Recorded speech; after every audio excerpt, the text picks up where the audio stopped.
देखो, सबसे पहली बात तो जो मेन इम्पोर्टेंट बात है भाई, आज 4 तारीख रिलीज हुआ है ये, तो आप अप्लाई करना, खुल जाएगा लिंक कुछ देर में। पर आज ये ऐसा होता है कि सब बच्चे जैसे मोदी जैसे बच्चे हैं कि आज ही भरना है हमें। तो स्वाभाविक सी बात है, ऐसे लोग बहुत होते हैं, और खास तौर से जिनका पहला अटेम्प्ट या दूसरा अटेम्प्ट होते हैं उन लोगों को तो ज़्यादा ही वो रहता है।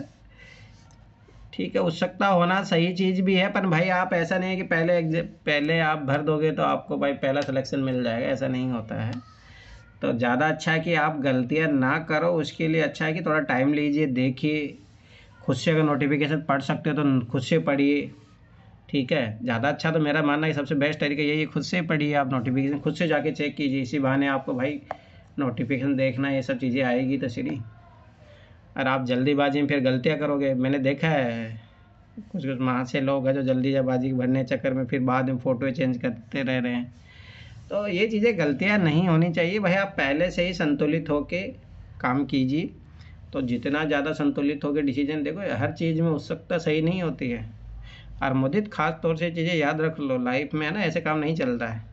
और आप जिस सर्विस में जा रहे हो उस सर्विस में स्वाभाविक बात है सबसे पहली चीज़ ही पेशेंस है इसे ये एग्ज़ाम ही सिखा देता है, तुम इसी में गलती कर रहे हो। लाइफ में कोई भी चीज़ जो भाई आपका लाइफ को डिसाइड करने वाला, भाई छोटी मोटी गलती करोगे तो बहुत चीज़ें ख़राब हो जाएगी। तो संतुलित होकर आराम से टाइम लेके नोटिफिकेशन पढ़ना चाहिए, उसके बाद में ही है। तो सबसे पहली चीज़ तो ये है कि आज ये नोटिफिकेशन आ गया है, ठीक है, और आपको 24 तारीख जो है लास्ट मिला है, याद रखना है 6 बजे तक है, शाम के 6 बजे तक। तो भाई पहली बात ऐसी नौबत ही नहीं आए कि जो आप लोगों को यहाँ तक जाना पड़े, उससे पहले ही फॉर्म भर देना। मेरा मानना है कि आज तो मत ही भरना, कल से आप एक बार आज नोटिफिकेशन पढ़ लो अच्छे से, उसके बाद में जो भी डॉक्यूमेंट्स है आप अपने कलेक्ट कर लो, तब जाके आप फॉर्म अप्लाई करना। कल से अप्लाई करोगे तो ज़्यादा बेस्ट रहेगा, ऐसा नहीं कि आज भरने के चक्कर में। हाँ, जिनका दिल्ली सेंटर रहता है तो मेरा मानना है कि मेरा इतना अनुभव है पिछले 7-8 सालों का कि 5 दिन तक तो कोई दिक्कत नहीं होता है। अगर आप 5 दिन के अंदर अंदर फॉर्म भर देते हो तो दिल्ली में मिल जाता है। अगर आप 5 दिन के बाद में, शायद 1 वीक के बाद में एक्सटेंड करते हो, तब दिक्कत आती है। तब मैंने देखा है कि आपको ऐसा नहीं है, नोएडा वोएडा मिल जाता है, दिल्ली एनसीआर में मिल जाता है, ऐसा भी नहीं है कि मिलेगा ही नहीं। ठीक है, दिल्ली एनसीआर में मिल जाता है। अगर आप छोटा मतलब कोई लोकल सिटी से हो, जैसे मान के चलो जयपुर से हो, कहीं छोटी, तो वहाँ दिक्कत नहीं आती। वहाँ तो तुम 15 दिन में भरो, 20 दिन में भरो, कोई दिक्कत नहीं। मतलब 20 दिन तो लास्ट टोटल दिन ही है, परंतु आप भरोगे तो मिल जाता है सेंटर, ऐसा नहीं कि वहाँ भर जाता है। क्योंकि दिल्ली में इसलिए भर जाता है कि यहाँ पे तुम्हें पता है, देखो यूपीएससी प्रिपरेशन करने वाले मोस्टली जो है बच्चे यहीं पे रहते हैं। अब जब यहीं पे कोचिंग कर रहे हैं, यहीं कर रहे हैं, तो मोस्टली लोग यहीं का सेंटर चुनते हैं। जब यहीं का सेंटर चुनते हैं तो स्वाभाविक सी बात है यहाँ रश रहता है थोड़ा जल्दी भरने का, ये सारी चीज़ें तो इस कारण से होता है, और कोई इशू नहीं है। बस दिल्ली को छोड़ के और कहीं जगह नहीं होगी जहाँ एग्जाम सेंटर नहीं मिल रहा। तुम अगर डेट के बाद मतलब थोड़ा लेट भर रहे हो तो दिल्ली में रश रहता है, पर इतना भी नहीं कि हाँ आज ही भरो, अभी भरो, 4 तारीख को ही भरो, ऐसा नहीं होता है। 4-5 दिन लीजिए, आप आराम से भरिए। तो पहली चीज़ तो ये है। तो इसमें मैं पहली चीज़ यही बोलूँगा कि भाई आप लोग सब लोग जो है जाके नोटिफिकेशन पढ़ना, एक एक चीज़ पढ़ना, तब आपको पता लगेगा। ठीक है, अभी मैं कुछ चीज़ें बता देता हूँ जो मेजर चेंजेस हुए हैं। पहली बात तो आपकी बार आंसर की आएगी। एग्ज़ाम जैसे आपका 24 तारीख को होगा तो 27 तारीख का शाम को 6 बजे तक आपके पास आंसर की आ जाएगी। ठीक है, पहली बात तो ये है। उसके बाद में आप जो ये एग्ज़ाम होगा उसके मतलब स्वाभाविक सी बात है, जैसे ये 27 तारीख को जब भी आंसर की आएगी, मतलब यह हो सकता है कि अगले दिन आ जाए, मतलब विदिन जो है 3 डेज के अंदर जो है आपकी जो है आंसर की आ जाएगी। हो सकता है वो 25 तारीख को डाल दे, शाम को डाल दे, जैसा भी हो, पर विदिन 3 डेज आ जाएगी।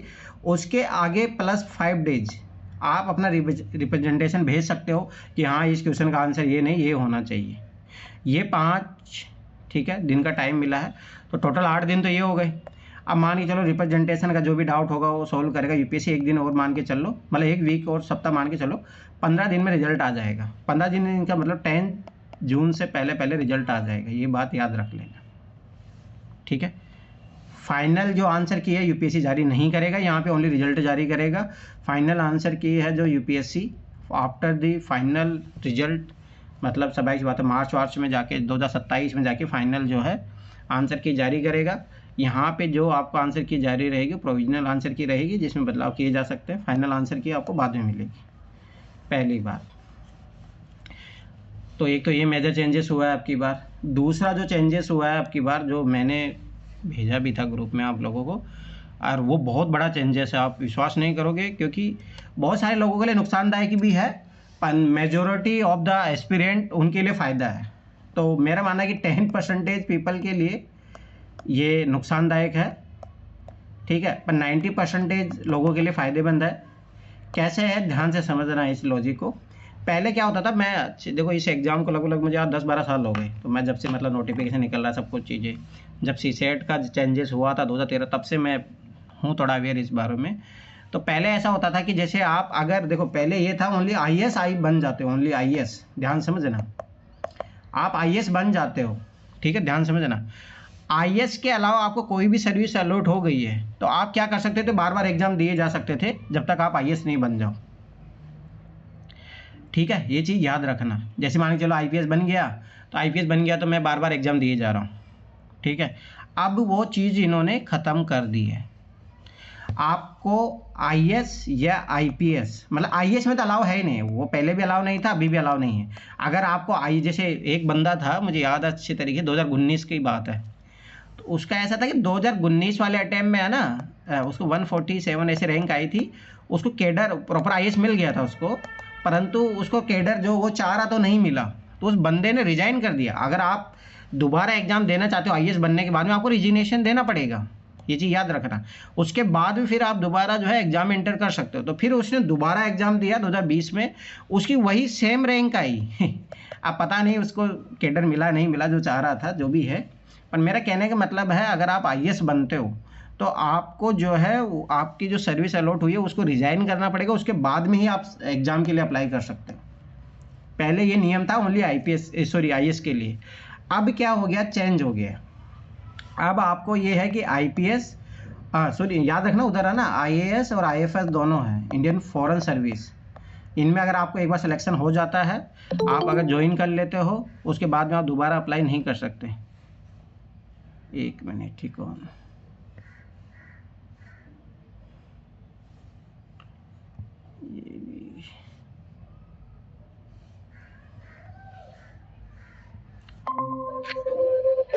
ठीक है। तो पहली बात ये चीज़ याद रखना कि अगर आप जो है, अगर IPS ये बनते हो, कहाँ गई भाई PDF, हाँ, ठीक है। तो पहले IAS और IFS अगर आप बनते थे, ठीक है, तो आपको जो है सर्विस ज्वाइन नहीं करोगे तभी आप अप्लाई कर सकते हो। अगर आप ज्वाइन कर लेते हो तो आपको रिजाइन करना पड़ेगा, उसके बाद में आप अप्लाई कर सकते थे। अब अगर आपको ये मान के चलो, आपने जैसे मान के चलो अब की बार आपको जो अभी फाइनल रिजल्ट आने वाला है इसका 2025 वाले का, इसमें कुछ लोगों को मान के चलो जो IAS या IFS मिल गया, अब वो लोग दोबारा एग्जाम 2026 में नहीं दे पाएंगे। अगर वो लोग ज्वाइन कर लेते हैं, उनको रिजिग्नेशन देना पड़ेगा कि हाँ मुझे ये सर्विस नहीं चाहिए, तभी वो 2026 का फॉर्म भर सकते हैं। अब क्या हो गया है कि अगर आपको IPS मिला है, ध्यान समझना, एक बार आपको चांस मिलेगा। पहले ऐसा होता था ना, मुझे अच्छे तरीके से याद है, फिर इन्होंने ना 2018-19 में चेंज कर दी, 19 से 20 में चेंज किया था इन्होंने। तब ऐसा था कि अगर आप IPS बन जाते हो तो एक ही बार मतलब अटेम्प्ट दे सकते हो बार बार, पहले ऐसे था, रैंक इंप्रूवमेंट के लिए दिए जाओ, कोई दिक्कत नहीं है। अब इन्होंने चेंज कर दिया है कि अगर आप IPS बन जाते हो, मान के चलो जो 2025 वाले में IPS बन गए, तो वो अगली बार जब फॉर्म भरेंगे, एक बार अलाउ होगा, मतलब इनको तो जो 2025 में बनेंगे इनको तो अलाउ है 2026 और 27 में दे सकते हैं, ठीक है, रैंक इंप्रूवमेंट, मतलब वो प्रॉपर IAS बनने के लिए। परंतु जो 2026 में IPS बन जाएंगे या अलाइड, देखो 2026 मतलब ये क्या नया चेंज है कि अगर जैसे मान के चलो आपको IPS प्लस जो आपकी A ग्रेड वाली जो सर्विसेज है उनमें कोई भी मिली आपको, तो आप ओनली 2027 में जो है आप अप्लाई कर सकते हो फॉर्म। परंतु उन्होंने कंडीशन डाल दिया, पहले आपको जो अगर आप 2026 में IPS अलॉट होते हो, ठीक है, तो 2027 में आप IPS चयन नहीं करोगे। नहीं तो बहुत सारे लोगों को देखा नहीं, 2026 वाले में IPS बन गए, 2027 वाले में, अब ऐसे नहीं होगा, आप IPS भर ही नहीं सकते, क्योंकि भाई 27 बात है, तभी तो आप एग्जाम दे रहे हो ना, कि आपको IPS नहीं चाहिए। दूसरी बात, आपको जो अथॉरिटी होती है उनसे परमिशन लेनी पड़ेगी, ठीक है, पहली कंडीशन ये है। दूसरी कंडीशन ये है कि आपको जब आप परमिशन भी ले लिया, ठीक है, उसके बाद में फाउंडेशन कोर्स आपको करना पड़ेगा, उसके बाद में जो है आप अप्लाई कर सकते हो। अगर आपने मान के चलो ये फाउंडेशन कोर्स नहीं किया, 2027 के लिए आपने अप्लाई कर दिया, अब मान के चलो कि आपका 2027 में सिलेक्शन हुआ ही नहीं है, तो आप दोनों से डी बार हो जाओगे, तो फाउंडेशन कोर्स का उन्होंने कंपलसरी कर दिया कि आप फाउंडेशन कोर्स करो या परमिशन लेके आओ।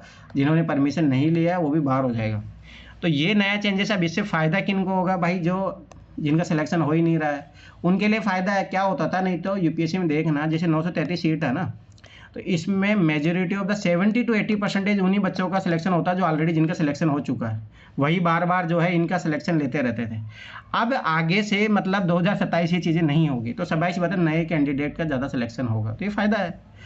और नुकसानदायक उनके लिए है, जैसे मान के चलो जिनका आईएएस बनने का सपना है। अब मान के चलो कि उन्होंने 2026 वाला एग्ज़ाम दिया, उसमें आईपीएस मिल गया और वो आईएएस बनना चाहते हैं। 2027 वाले में पता लगा उनका कोई आईएएस मिला ही नहीं, तो उनका आईएएस बनने का जो सपना है वो रह जाएगा। नहीं तो जैसे रवि सियाग था, रवि सियाग देखो 2017 में सिलेक्टेड हो गया था, फिर 2018 में भी सिलेक्टेड हो गया, फिर 2019 शायद ऐसा था, मतलब जो भी है 2021 में। तो देखो उसको कितने अटेम्प्ट मिल गए थे, 4-5 अटेम्प्ट मिल गए थे। अब वो नहीं मिलेगा मौका। अब 2 ही जो है, एक बार सिलेक्शन होने के बाद में आपको एक ही बार चांस मिलेगा। तो मेरा मानना है कि फ़ायदा भी है और नुकसानदायक भी है। ठीक है, तो ये जो है बड़ा चेंज हुआ है अब की बार। और तो सर क्या रिकॉर्डिंग हो रही है? हाँ हो रही है। दूसरा जो चेंजेस हुआ है अब की बार, आपको फ़ोटो जो है लाइव जो है आपको जब आप फॉर्म भरोगे ना तो वहीं पे मिलेगा वो ऑप्शन आपको कि ये रहे देखो लाइव कैप्चरिंग जो है आपको वहीं, जब आप फ़ोटो अप्लाई करोगे तो वहीं पे आपको शायद हो सकता है यूपीएससी साइड से जो भी हो तो लाइव कैप्चरिंग होगा, आपको कहीं फ़ोटो खिंचाने नहीं जाना है। तो ये जब आप फॉर्म अप्लाई करोगे तभी पता चलेगा। ये सर ये देखो ये वाली पॉइंट ही मुझे समझ में नहीं आ रहा था। 1 मिनट सर, ये लिखा है, मैं एक बार पढ़ के बताऊं अगर आप बोलो तो। बोलो सर। ये लिखा है live photo capture for filling up common application form. Applicants are required to upload their photograph and also capture live photograph. तो इसमें से कौन सा माना जाएगा, दोनों या एक? दिखा तो है, applicant must ensure that the uploaded photograph and the live photograph captured as the clear as per instruction given. हाँ, आपको एक फ़ोटो आप डालोगे, पर इन्होंने आपके यार वो नहीं बोला है कि हाँ नहीं आपको वही ओरिजिनल फ़ोटो चाहिए, मतलब जो आपके मतलब पिछले साल की फ़ोटो चाहिए, ऐसा कुछ लिखा नहीं। पर जो भी है इन्होंने दिया है कि आप जब फिलिंग करोगे ना वहाँ इंस्ट्रक्शन लिखा रहेगा, यहाँ पे इन्होंने नहीं दिए है। जब आप अप्लाई करोगे तभी वहीं पे मिलेगा कि आपको कौन सा क्या करना, किस क्राइटेरिया में डालना है, सब कुछ उधर ही मिलेगा आपको। अच्छा, तो मतलब ये जैसे मैं आपको पहले भी कह रहा था, पिछली बार तो इन्होंने इसी के साथ दिया था कि भाई ऐसी डालो। नहीं दिया तो बच्चे जो अभी देखना कुछ देर में टेलीग्राम पे आ जाएगा, जब कुछ बच्चे अप्लाई करेंगे तो फोटो खींच के डाल देंगे कि ये रिक्वायरमेंट मांग रहा है। इसीलिए तो बोल रहा था भाई इंतजार कीजिए थोड़ा। तो सर बस बेसिकली इतना ही है कि कल तो मैं भरूंगा नहीं, मैंने सोचा है 10 तारीख को भरूं, है ना। तो उससे पहले अगर ये सब आ जाए तो आप बस ग्रुप में शेयर कर देना, क्योंकि फिर मुझे फोटो खिंचाने में आसान। क्योंकि सर मैंने आपको पहले भी कहा, मैं खुद अकेला ही हूँ, मैं मतलब कोई के साथ नहीं है। तो भाई इसमें किसका साथ चाहिए? इसमें भाई मतलब सी बात है कि नोटिफिकेशन ध्यान से पढ़ लो और कोई क्या है। ठीक है, आप किसी को जो भी डाउट है, देखो सारी चीज़ मैंने बता दी है जो चेंजेस होगी। एक ग्रुप में आया है कि जो है प्रीलिम्स मार्कशीट नहीं आएगी अब आगे से, शायद वो कहीं लिखा होगा मतलब प्रीलिम्स मार्कशीट 2026 से प्रीलिम्स के मार्क्स शो नहीं होंगे अब। जैसे मैंने आपके चेक करे, आपने मेरे चेक किए थे वो, हाँ बाद में एक बार चेक किए थे ना, याद है 2024 के चेक किए थे। हाँ, तो अब शायद आगे 2026 से जो है अब उन्होंने कहीं पढ़ा होगा। देखो अभी ये कंफर्म नहीं, पर एक ग्रुप में आया तो वो मैं बता रहा हूँ। तो आगे ऐसा कोई आता रहेगा तो बता ही दूंगा। आप किसको कोई डाउट है, देखो हाँ जिसका ओबीसी सर्टिफिकेट, ईडब्ल्यू सर्टिफिकेट, पहले बता रहा हूँ 24 फरवरी उससे पहले का बना होना चाहिए। तो पुराना मतलब 1 साल, जैसे ये ओबीसी का जो नियम है शायद 1 साल में चेंजेस हो जाता, तो 1 साल से पुराना नहीं होना चाहिए। चलो पढ़ लेते हैं एक बार फटाफट कुछ जो इंपॉर्टेंट इंस्ट्रक्शन है। तो पहला इंस्ट्रक्शन तो ये हो ही गया है। दूसरी बात इन्होंने बोला है कि जो आप यहाँ पे फॉर्म भरोगे वही माना जाएगा भाई, और आप कहीं पे और भर देते हो फिर बोलोगे नो, नहीं माना जाएगा। आप यूपीएससी की जो ओरिजिनल वेबसाइट है वहीं पे जाके फॉर्म भरना, समझ में आया पहली बात। और कहीं पे अगर आप भर रहे हो तो नहीं माना जाएगा। दूसरी बात यूआरएन जो है आप एक ही बार चेंज कर सकते हो लाइफ टाइम में। ये पूजा खेड़कर के कारण हुआ है ये चीज़। जिनके कुछ लग रहा है कि हाँ यूआरएन क्या है? अरे जो आपका रजिस्ट्रेशन नंबर होता है वो एक ही बार चेंज हो सकता है। और वो मतलब आपने कुछ मान के चलो आपने कुछ गलतियां भर दी थी, मान के नाम में चेंजेस है, कुछ भी है, तो आप एक ही बार भर पाओगे, ये बात याद रखना। श्वेता तुम्हारा सर्टिफिकेट बना? नहीं बना सर। श्वेता के लिए तालियां बजाओ सब लोग, क्लैपिंग। शाबाश, बढ़िया। सर जनरल आज से पता यार अब करने छोड़ भी गई थी, देना, अब तो क्या फालतू 2 महीने का टाइम बता रही हैं। अब छोड़ दीजिए, 24 तारीख लास्ट डेट है, कोई मतलब है नहीं। अब आराम से आप जनरल की तैयारी कीजिए, अब छोड़ भी दो, आगे तुमसे बनेगा भी नहीं, वही बात याद रख लेना। छोड़ दीजिए, अब फालतू प्रयास मत कीजिए। अब 1 साल में तुमसे नहीं बना, 1 साल के मैं पिछले 2-3 सालों से बोल रहा हूँ तुमसे, तब नहीं बना, अब क्या बनेगा? अब रहने दो, ट्राई भी मत करना फालतू में। भरी आप जनरल से मेहनत कीजिए, जनरल के लिए समझ रहे हो बहुत मेहनत करनी पड़ेगी। हाँ बोलिए मुदित, क्या बोल रहे हो? सर मैं बस वही बोल रहा था, जो आप बोल रहे हो ना बच्चे भर के अपने आप दे देंगे, तो टेलीग्राम वगैरह में तो आप अपने ग्रुप में शेयर कर देना। हाँ हाँ, वो तो मैं कर ही दूंगा भाई, मैंने सब इससे चीज़ें जब अपन, हाँ ये बोल लो कि सर मेरे मेरे पढ़ने के को बाद समझ नहीं आ रहा, उठा के फेंक दूंगा तुम्हें। चलो नहीं नहीं ठीक है। नहीं, वो तो समझ में आ जाएगा सर। अच्छा वो भी बता दो, एक और चीज बता दो जो आपने अभी भेजी है, शायद आप बता चुके हैं, नहीं मालूम नहीं, एक सेकंड में आपको बताऊं। ये भी बता दो मुझे। क्या है आईपीएस, अच्छा मार्कशीट। सर ये फेशियल रिकॉग्निशन बता दो एक बार। अरे जैसे भाई आप भी बैंक का एग्जाम देने जाते होंगे ना, तब वहाँ पे भी होता है, आपका आइरिस चेक होगा, जो भी है आइरिस के थ्रू ही होगा, और क्या तभी। अच्छा हाँ, वो पासपोर्ट की फोटो बनवाने जाते हैं जब होता है। हाँ जो भी है, मतलब वैसा होगा, मतलब सिंपल सा लॉजिक है उसका, तो क्या ही है। अच्छा अच्छा, तो एग्जाम सेंटर पे ही करेंगे जी? हाँ ये देखो ये चीज़, अरे भाई पढ़ लेते हैं भाई तुम लोग को, देखो एप्लीकेशन जो भी भाई जो अपना फॉर्म अप्लाई कर रहे हैं, strongly advise to use their Aadhaar card as a documents. आपको आधार कार्ड अच्छा। ही यूज करना है for easy effortless and seamless verification authentication, क्योंकि आप जब आधार कार्ड बनता है, याद करो उसमें अपना आइरिस स्कैन होता है, बायोमेट्रिक वाला होता है, इसीलिए हाँ इन्होंने बोला है कि आप आधार कार्ड ही यूज करना जब आप फॉर्म अप्लाई करो, तब अपना पैन कार्ड वैन कार्ड मत हाँ अप्लाई करना। हाँ मतलब आपको दिक्कत नहीं होगी आधार कार्ड नहीं तो फिर एग्जाम सेंटर पे दिक्कत होगी, फिर आप दिक्कत में। हाँ दूसरी बात, वो तो पहले भी नियम था कि आपको दोनों एग्जाम से हाँ पहले 30 मिनट पहले जो है, जैसे मान के चलो एग्जाम 9:30 बजे से है ना, याद रखना 9 बजे हाँ गेट क्लोज हो जाएंगे, और दूसरा पेपर 2:30 बजे शुरू होता है, तो 2 बजे गेट क्लोज हो जाएंगे। हाँ। ये बात तो पहले भी थी, परंतु तो याद रख लेना। चलो एक बार पढ़ लेते हैं, और क्या जैसे कुछ कुछ इंपॉर्टेंट चीज़ें हैं। चलो मुझे पढ़ना शुरू कीजिए आप, और समझाना शुरू कीजिए। सर हाँ पढ़ना सर शुरू कीजिए। मैं समझाऊँ कहाँ हाँ से तो पढ़ूँ, हाँ ऊपर से? हाँ, यहाँ से शुरुआत कीजिए फटाफट, 4-5 पेज है जो पढ़ने जरूरी है, चलिए। The online application portal of UPSC for registration and filing up of application form online has 4 cards modules, 3 of which are account creation, universal registration and common application form are common to all examination application and can be filled anytime by the candidate, while 4th card is examination specific and can be filled during the period allowed in notification for examination. अरे Applicants are तुम्हें दिख नहीं रहा है क्या, required ये to तुम इसको ऑफ एन को 4 पढ़ रहे हो? अच्छा, of an examination. Applicants are required to apply by using the website this. तो ये क्या जो भी समझे है इसे पैराग्राफ से, तुम क्या समझे, बताओ बच्चों को क्या समझे।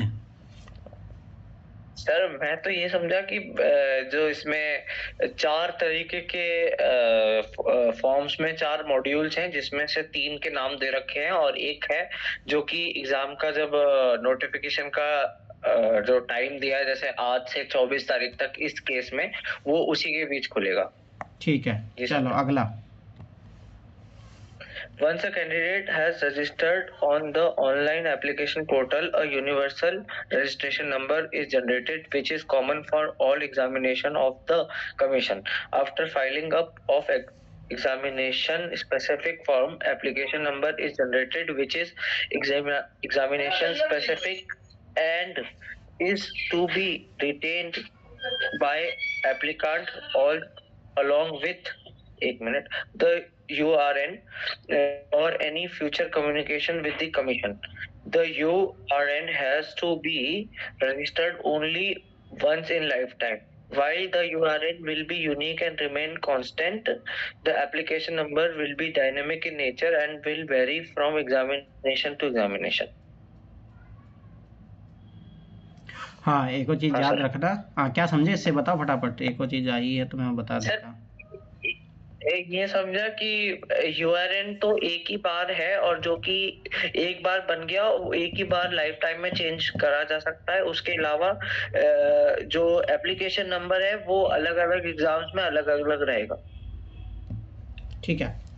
दूसरी बात, एक चीज़ जो मैंने वो बता ही रहा था उस टाइम, ठीक है, याद रखो जिनकी तैयारी अच्छी है, मतलब अच्छी इन द सेंस कि भाई जिनको प्रॉपर आईएएस बनना है और उनको लग रहा है कि मेरा सिलेक्शन तो हो जाएगा परंतु रैंक अच्छी नहीं आएगी, तो भाई मतलब सोच समझ के फॉर्म भरना, क्योंकि जब अच्छी तैयारी होगी, अगर आपका आईएएस बनने का सपना है, क्योंकि नहीं तो धूम मतलब स्वाभाविक सी बात है स्पॉइल हो जाएगा, क्योंकि अब चांस नहीं है भाई। अपन मेरा मानना कि सब लोग तैयारी होंगे तभी भरेंगे फॉर्म, नहीं तो क्यों भरेंगे। चलो अगला पढ़िए। सर वो ऊपर हो गया, एक मिनट नीचे करो। अरे Details instructions are available on home page of portal as well as with profiles modules to guide candidates for filling up application and upload the documents. Candidate are advised to first go through these instructions carefully and prepare documents in advance to have a smooth flow during filling up of forms and document uploading. ये हाँ sir, detail ये जो instructions है ये नहीं दिख रहे site पे। एक बार इसका क्या करना है ये बताओ। क्या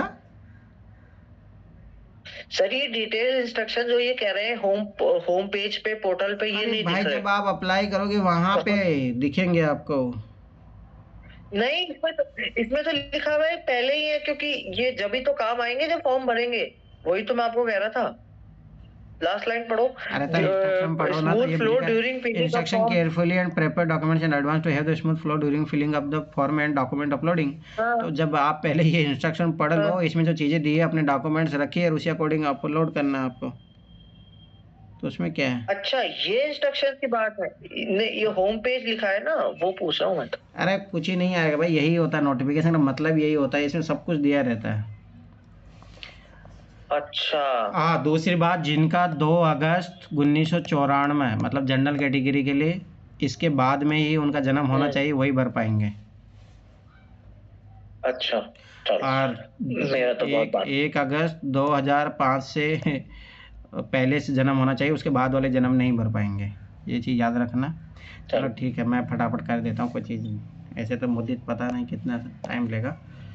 मुद्दे थोड़ा स्पीड भाई, अपने रीडिंग हैबिट बढ़ाइए। आप और डांट लो, मैं बीमार हूँ ना, डांट लो मुझे। तो और क्या पता डांटो क्या ही। देखो ये कोई ई कार्ड, हाँ आपका जो है एडमिट कार्ड है ना 7 दिन पहले एग्जाम का, तो अब क्या फालतू चिल्लाना मत, अभी पहले बता रहा हूँ ये चीज़। आपको 24 मई को एग्जाम है तो 17 तारीख के बाद में ही एडमिट कार्ड रिलीज होगा। फिर पूछने लगोगे सर एडमिट कार्ड कब आ रहा है, ये है सब लिखा है इन्होंने, ठीक है। तो दूसरी बात, आप इस इसी पे जाना, ओरिजिनल वेबसाइट पे कहीं पे आप जा रहे हो, कहीं पता लग रहा हो कहीं और पे भर रहा है, तो ये चीज़ याद रखना, ठीक है, ध्यान रखना ये चीज़। और उसके अलावा यूआरएल जो एक बार ही चेंज होगा तो वो है ही, फ़ोटो लाइव कैप्चर होगी, एक और फ़ोटो होगी जो भी आप जब अपलोड, सिग्नेचर, हाँ सिग्नेचर जो भी है, देखो इसमें वही चीज़ें दी है कि आप इंस्ट्रक्शन जो वहाँ लिखे रहेंगे उसी अकॉर्डिंग सिग्नेचर, कौन सा पेज में, वाइट पेज पे जो भी है, ठीक है। हाँ, आप एक बार जब फॉर्म भर देते हो तो स्वाभाविक सी बात है, ऐसा नहीं कि दोबारा भर रहे हो विड्रॉल कर ले हो, ये काम नहीं चलेगा। फर्दर नो करेक्शन, ये साफ लिखा है, the candidate will not be allowed to withdraw their application after the submission of the same. Further no correction, alternation, modification any field of the application form is allowed after submission. तो वो तो पहले भी नहीं होता था, अब भी नहीं होगा। इन्होंने बोला candidate should have details of 1 photo ID card, ज़्यादा आधार कार्ड, वोटर कार्ड चल जाएगा आपका, PAN card, passport, driving licence, any other photo ID card. ये किसकी तरफ से, म्यूट कीजिए, ठीक है। पर याद रखना कि ज़्यादा अच्छा होगा कि आधार कार्ड यूज़ कीजिए, उन्होंने लिखा है यहाँ पे, ये सोचा अलग से प्रोविज़न बनाया इन्होंने, applicant are strongly advise to Aadhaar card. तो आधार कार्ड यूज करना ज़्यादा बेस्ट रहेगा, ऐसे तो करने में तो ये भी कर सकते हो, ठीक है, ये चीज़ याद रखना। और जो आप ID कार्ड डालोगे वही आपको एग्ज़ाम सेंटर पे लेके जाना है, ये चीज़ याद रखना। PT मेंस इंटरव्यू यहाँ तक आपको, ठीक, ये फॉर्म की डेट है, ठीक है। और आपका जो एडमिट कार्ड में बता रहा था, आपका जो है एडमिट कार्ड जो है 7 दिन पहले एग्ज़ाम से पहले इशू होगा, ठीक है। Shall be issued e admit card 3 day period to date of examination. वो अपलोड चेंजेस स्क्राइबर, हाँ ये स्क्राइबर के लिए है, याद करो जो हैंडीकैप्ड होते हैं उनके लिए जो है कि वो 7 दिन पहले उनको बताना पड़ेगा कि आपको, तो वो चीज़ याद रखना, ठीक है। तो ये चीज़ याद रखना है, तो उनके लिए है। और एक मिनट रुको, working day of the previous week of the week examination after the change scriber ने private after exam shall be issued e admit admit card available on website. ये तो उनके लिए है जो सब्सक्राइबर रखते हैं। चलो ठीक है। पेनल्टी फॉर 1/3 नेगेटिव मार्किंग ये है, अभी भी वही मार्किंग है जो पहले थी, तो याद रखना, ठीक है। ठीक है, ये हो गया। ऑनलाइन रजिस्ट्रेशन प्रेजेंटेशन पोर्टल, हाँ ये वाला जो मैं बताया था कि जब आपका, याद रखना कि आंसर की आ जाएगी तो उसके बाद में आपको 5 दिन के अंदर अंदर आपको अपने रिप्रेजेंटेशन देना है जिस पे आपको डाउट है, ठीक है। तो उसके अंदर फिर उसके बाद फाइनल रिजल्ट आ ही जाएगा। हेल्प डेस्क है, जिसको कोई दिक्कत है, हाँ याद रखना जिसको भी डॉक्यूमेंट्स में दिक्कत आ रही है कोई भी हो तो इस नंबर पे कॉल कर सकते हो अपन। याद रखना 10 बजे से लेकर 5:30 बजे तक ये आप यहाँ पे जाके कर सकते हो। चेंज ऑफ स्क्राइबर तो ये वही है जिनके लिए। मोबाइल फ़ोन बैन है तो ये पहले से ही पता था, कैंडिडेट जो हो चाहे एग्जामिनर हो कोई भी हो, IT भी, तो ये सब चीज़ें वही है। ये देखो मैंने बताया था 30 मिनट पहले एग्ज़ाम जो है सेंटर बंद हो जाएगा, लेट एंट्री नहीं होगी। जो यहाँ देखो exam venue under any circumstance, कुछ भी हो जाओ, आप मर जाओ, कुछ भी हो जाओ, बहानेबाजी नहीं चलेगी। अलाउड इनसाइड, मतलब समझ रहे हो, मतलब बहानेबाजी नहीं चलेगी भाई। अपना इतना सा तो आप पहले से ही अवेयर रहिए। यहाँ से आपके government service to have a work force which reflects gender balance and women candidates are encourage to apply. अच्छा वो तो छोड़िए, ठीक है। इसके बाद में फेस ऑथेंटिकेशन होगा जब आप एग्जामिनेशन सेंटर पे जाओगे, तो ये चीज़ याद रख लेना। तो in order to ensure secure and smooth examination process all candidate will be required to undergo face authentication at the examination venue. Mandatory है ये। Candidate are advise to enter the examination venue well in time face authentication identify. अब देखो मैं फिर बता रहा हूँ, इसका मतलब है देखिए इस जब भी कोई प्रोसेस लाती है, अब ये देखो नया प्रोसेस इंक्लूड हुआ है, तो याद रखना एग्जाम सेंटर पर पहले जाना, नहीं तो आप लोग मतलब समझ रहे हो कि टाइम लगेगा इन चीज़ों में भाई। सब एक सी बात है, ये चीज़ याद रख लेना। जब टाइम लगेगा तो भाई जैसे मान के चलो 9:30 बजे पेपर शुरू होता है तो 8 बजे एग्जाम सेंटर पहुंच जाना, ताकि आप आराम से जो है चीज़ें इंटरिंग कर लो, ठीक है। तो यही है पहली वाली सर्विसेज जो सब है, मैं फिर बार बार बता रहा हूँ, ये चीज़ याद रखना। आप IAS और IFS बन जाते हो 2026 में तो आप आगे एग्ज़ाम नहीं दे सकते, आपको रिजाइन करना पड़ेगा, उसके बाद में ही एग्ज़ाम दे पाओगे। आप IPS बन गए और ये ग्रुप A में से कोई भी सर्विस मिल गई तो आप 2027 के लिए बैठ पाओगे, पर कंडीशन है उसकी, पहले आप जो है परमिशन ले गए। दूसरी बात, आपको जो है फाउंडेशन ट्रेनिंग करनी पड़ेगी उसके बाद। तो वो जो मैंने भेजा था पढ़ लेना। 933 सीट है, तो इसमें से 33 वैकेंसी रिजर्व्ड है पहले से ही, ठीक है। तो मतलब टोटल में मान के चलो 900 सीट पे कंपटीशन है, ठीक है। ये चीज़ याद रख लेना। प्रतिभा सेतु पोर्टल 33 रिजर्व किसके लिए होती है? ये उनके लिए है ना, मतलब जो वो होता है डिसेबल पीपल जिनके लिए, पर्सन विद, अच्छा PWD, ठीक है, ठीक है। प्रतिभा सेतु पोर्टल ये वही है जो आप इंटरव्यू अगर मान के चलो आप देते हो तो उसके बाद में आपको गवर्नमेंट के सेक्टर में, प्राइवेट सेक्टर में आपको जॉब मिलने के चांसेज रहेंगे। तो ये वो वाली चीज़ ही है, तो ये तो कोई मतलब है नहीं, ठीक है। इन्होंने अलग से बस, अब ये देखो जो भी लोकोमोटिव जो मतलब PWD क्या मतलब जिनको जो है वो एक बार देख लेना कि कौन सी कैटेगरी में है, क्या है, इन्होंने नया अलॉट किया होगा जो भी है, कौन सी कैटेगरी कैसा माना जाता है, इनका कट ऑफ किया जाता है, वो सब देख लेना एक बार। ये आपका एग्जामिनेशन सेंटर है, ठीक है। जिसको जहाँ भरना हो, जम्मू कश्मीर जाना हो जम्मू कश्मीर चले जाना। और मेंस के लिए आपके स्पेसिफिक होता है, मेंस के लिए हर जगह नहीं होता है, ये बात याद रखना। मोस्टली आपको, हाँ नहीं है, हर कैपिटल मतलब हर राज्य की कैपिटल में है, ठीक है। तो ये बात याद रखना, हर राज्य की कैपिटल में है, आपको मिल जाएगा। सर इसमें मेरा एक फायदा हो गया। क्या सर? इसमें प्रीलिम्स भी जयपुर है और मेंस भी जयपुर है, इंटरव्यू के लिए दिल्ली आना पड़ेगा बस। हाँ मतलब जैसे आप नहीं, ऐसे एक और सेंटर, रुको एक मिनट, और जो एक बार चेक कर लो, मतलब हाँ शायद नहीं, हर राज्य में एक ही है, हाँ एक ही है। एक ही। हाँ तो सर जैसे जयपुर में भी प्रीलिम्स है और मेंस में है प्रीलिम्स, कोई दिक्कत नहीं है। हाँ, जयपुर वालों के लिए कोई दिक्कत नहीं है। चलो ठीक है। हाँ अगली बात भाई, देखो ये सीधा सा फॉर्मूला है, जो पहले भरेगा उसको, मतलब पहले भरेगा उसको पहले सेंटर नज़दीक मिलता है, जो लास्ट में भरेगा उसको दूर मिलेगा, वो वाली चीज़ है, और कुछ ही नहीं है ये चीज़। ठीक है, और कोई चीज़ नहीं, छोड़िए। प्लान ऑफ एग्जामिनेशन वही सेम चीज़ है, कोई चेंज नहीं हुआ है, सब कुछ चीज़ें वही है जो पहले होती थी, ये चीज़ याद रख लेना। ठीक है, और कोई भी चेंजेस नहीं है। ये जो भी है फिर वो फॉर्म के मतलब रिजल्ट आएगा उसके 10 दिन के बाद में मेंस का फॉर्म शुरू हो जाता है, वो सब सारी चीज़ें।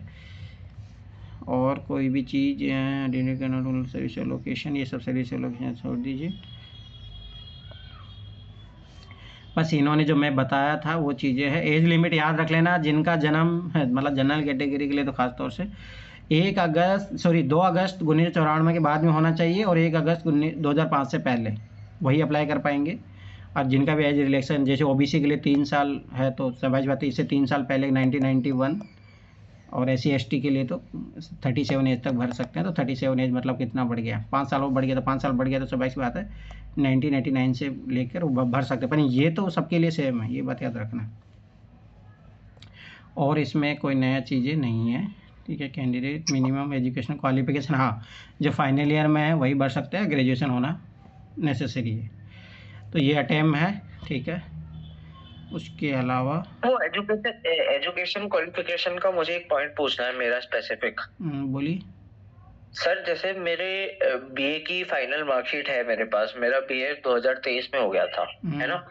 सर अभी मेरा लॉ 2026 जून में होगा, तो सर लॉ का क्या करना है? हाँ, तो उसका जरूरत ही है नहीं ना, आप भरो ही मत, क्या जरूरत है। तो लॉ में डालू ही नहीं, मतलब सिर्फ यही डालू ना जब मैं फॉर्म भरूंगा कि सिर्फ आप बीए पेयरिंग डाल देना, पोस्ट ग्रेजुएशन में आप वो अलग से डिग्री क्यों डाल रहे हो भाई, रहने दो। अच्छा, अलग से नहीं डालू ना, और वो भी तो ग्रेजुएशन की डिग्री है ना, वो तो ग्रेजुएशन तुम ऑलरेडी अलग सब्जेक्ट से, तो फिर वो क्यों डाल रहे हो, रहने दो। वो भी ग्रेजुएशन की है, जैसे बीए है वो LLB है। 100 रुपये फीस है। हाँ ठीक है, पहले वो जो सेम ही है जो पहले वाला ही था। ठीक है, वो सेम चीज़ें है, वही है सब कुछ चीज़ें, और कोई ऐसा नया चीज़ आउट ऑफ लाई ये सब चीज़ें उसके अलावा कोई नई चीज़। ऑनलाइन डेट का ये है, करना with common further admit card URN complete.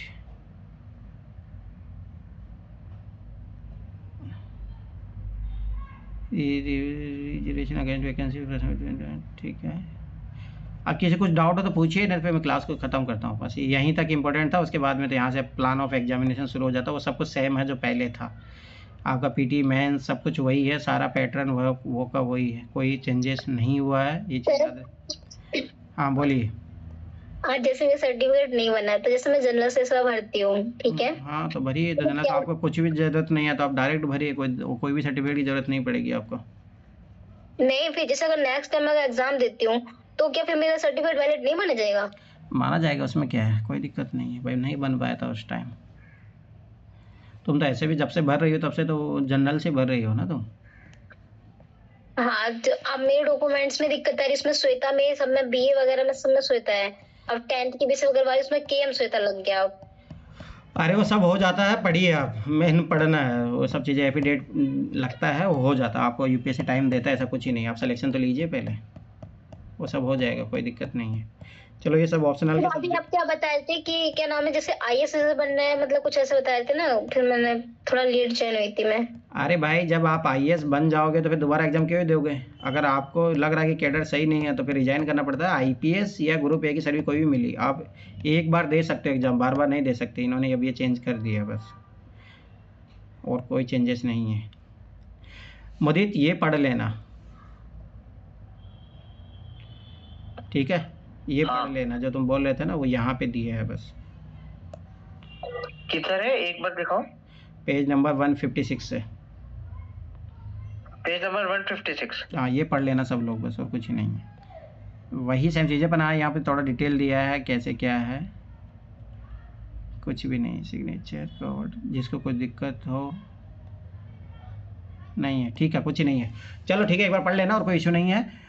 कोई किसी का डाउट हो तो पूछे, नहीं तो फिर मैं ख़त्म करो। 7 बजे क्लास में मिलते हैं फिर। चलो ठीक है, फिर किसी को पूछना है?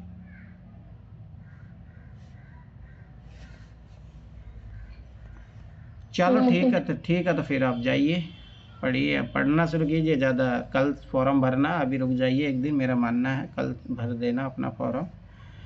चलो ठीक है, बाय बाय।